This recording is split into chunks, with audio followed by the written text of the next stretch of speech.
Friend, जय श्रीराम, जय श्री महाकाल. तुम्ही बघू शकता की आपल्याकडे आलेला होता टाटा एसचे टायर.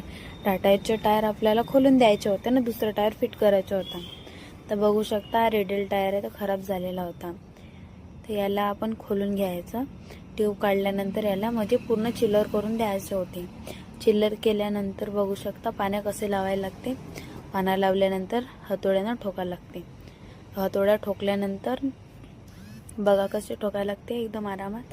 तर गोट वगैरे कटल्या नाही पाहिजे. गोट कटल्यावर कसं आहे प्रॉब्लेम जाते. ते बघू शकता किती आरामात टायर निघालेला आहे.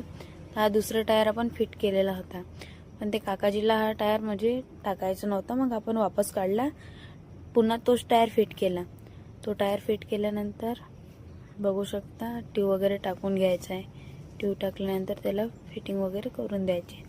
ते फिटिंग होऊन गेल्यानंतर पाण्यानं आपल्याला फिट करून द्यायचे. बघू शकता की हा लहानपणा घेतला आपण, टायरवर उभे झाल्यानंतर बघू शकता दोन्ही साईडनं बरोबर म्हणजे हे करायला लागते.